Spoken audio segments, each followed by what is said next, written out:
Hello and welcome to the video on motor, or the lesson on motor principle. So today I can explain the motor principle, I can explain the factors that affect it, and I can calculate magnetic force. So for those that have a good memory of grade 11, this first slide is going to seem like review, or first two slides are going to seem like review, and they really are. They are just reviewing that third right-hand rule is basically what we're looking at. So the motor principle, I'm going to just, it has the wordy diagram or definition that comes from the textbook. This is what it really is. Basically, if we have a uniform field, so such as we live in on the Earth, or if you have a sea magnet, you end up with a uniform field that looks like this.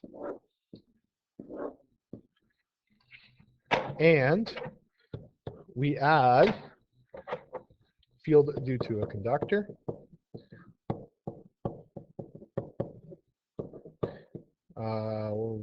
Straight conductor, I should say, I guess.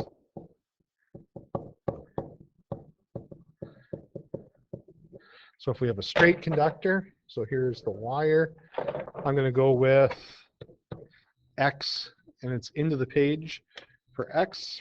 The magnetic field would then look like this.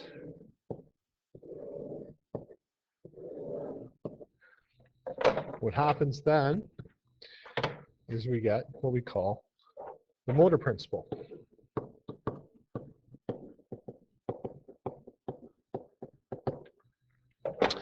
And the motor principle is as follows. So we have our straight conductor into the page. So I'm going to have field lines like this. So that is the circular magnetic field. My straight, or my uniform field, is going to bend around it, because remember, field lines cannot cross. So we get this. And what happens is when these two fields interact, we get a resulting force, resulting magnetic force. And in this case, it will be to the right.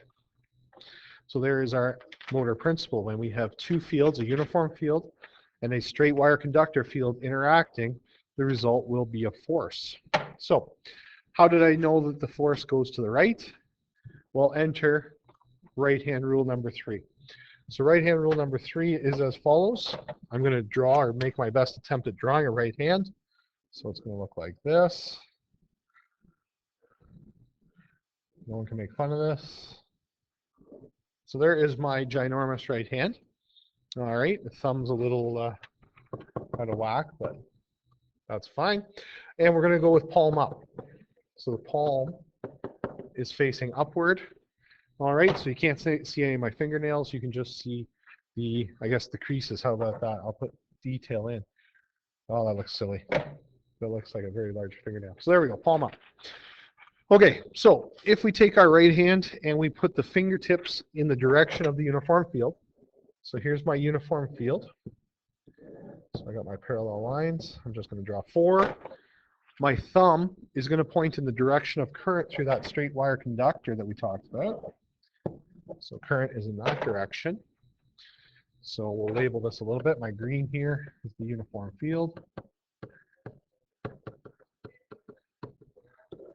Oops, maybe I'll do that in red just to make it match up. The straight conductor.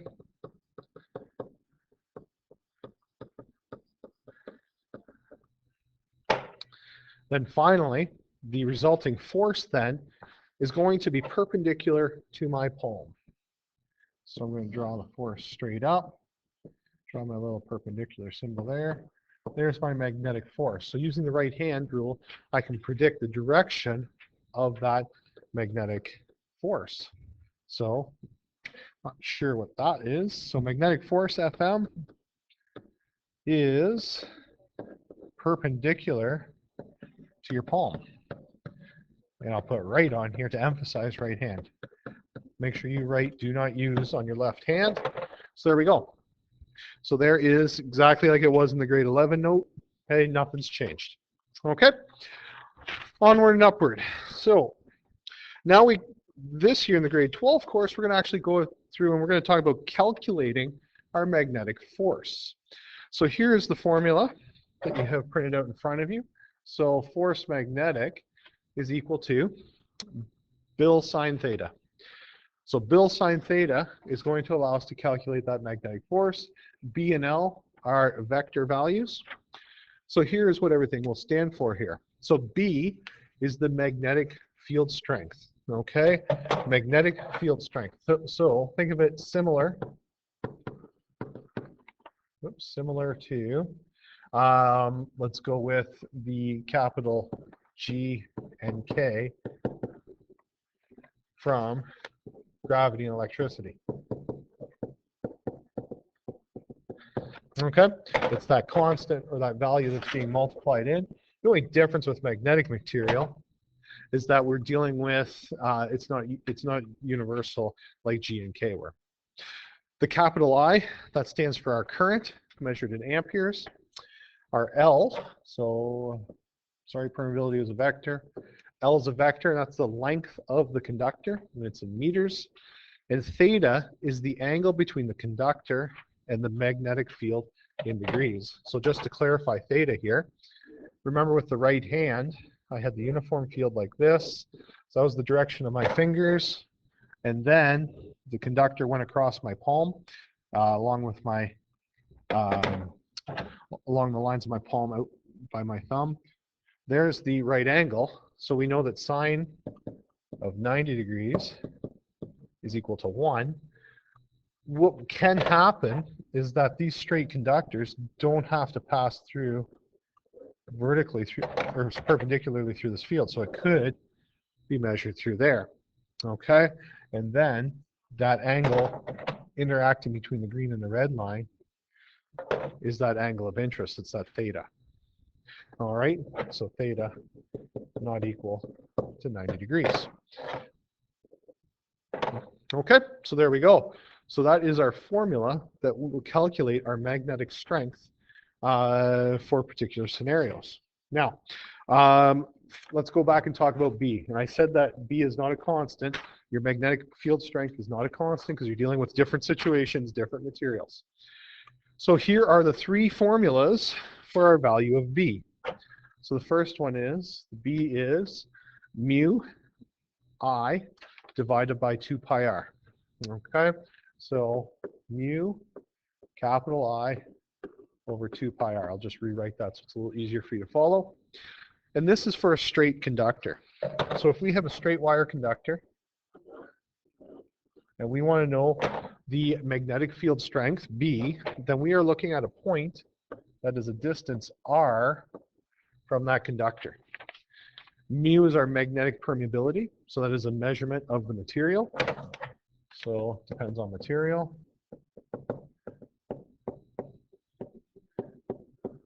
So we need to look that up in a chart, or it's given in the question. So magnetic permeability, that depends on our material. I is the current. R is the perpendicular distance from that straight wire conductor. So we're looking at that value R there. Next, we can look at a flat coiled conductor. So flat coiled conductor looks like this. Let me make sure I do it right. So you did this, saw this picture when you did the right-hand rule homework. So flat coil conductor, it's just been looped, it's laying on the ground. Think of just making a loop with a wire on the ground. That's what we're looking at here.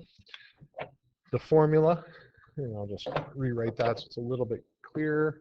It's mu, capital N, I, capital I over 2R.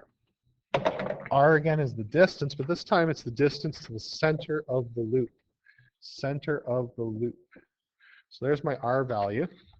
Mu is the same, I is the same. So mu is magnetic permeability, I is current, R is the distance to the center of loop. The only new variable introduced there is N, and that's the number of loops in a flat coil. The more loops you have, the stronger the magnetic field strength will be.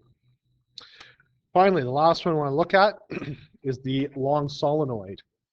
Long solenoid formula, this one's not, it's looks a little bit closer to what it really is. So it's mu Ni. Mu, magnetic permeability, that hasn't changed. N is the number of loops.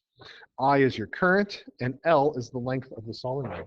So remember, a solenoid looks like this. It's a bunch of wire that's been wound into a loop, and its strength comes from the length and the current. So there we go. There are the three formulas for calculating magnetic field strength. All right, so we need each one of those on your study sheet as you move forward. So on to the first example then. What happens to the strength of a magnetic force if the current is halved, the length is tripled, and the conductor is rotated 50 degrees from perpendicular to the field? Well, we know that magnetic force is equal to Phil sine theta. So what's happening here? Well, we interpret the information. So we know that the new current, I2, is going to be 1/2 I1. We know that the length is going to be tripled. And we know that the conductor is going to be rotated 30 degrees, so theta 2. So what we're going to do is we're going to set this up as a ratio. So we're going to compare force 1 with force 2. So when we go through and calculate, magnetic field strength did not change. Actually, on top, it's your I1 situation. Sine theta. Next, magnetic field strength didn't change. I2 is just half of I1. L2 is 3 times L1. Oops, that should be a 1 over there, my mistake. And then the angle is now sine 30. Now, because the initial conditions weren't stated, we're going to assume that theta is going to equal 90 degrees. Oops, so let's go with assume theta is 90 degrees. Since it doesn't really state otherwise. Assume theta is 90 degrees. So that being said, we can simplify and cancel out some stuff. Magnetic field strength, I1, the L1s, and sine 90 simply equals 1 anyway. So I'm just going to say that goes to 1, which means that our initial field strength compared to our new field strength will equal 1 over 1/2 times 3. And if you do sine 30 here, oh, I don't know why I got 30 in my head, eh? Probably sitting there saying it's 50. Come on. What's your problem, Agar? Think a little bit. Should be 50. I had 30 in there for some reason. I apologize. And sine 50. I'm just going to leave it as sine 50 for now. So therefore, F2, so the new force will be 3/2 sine 50 of force number 1. And for the people that need to use a calculator, you can go ahead and calculate that out. But it should come out to be 1.15, I think, of force 1. There you go. All right, so we're just looking at the comparison in those two forces. So I've got 2 examples remaining, and I will clean them up in the final video.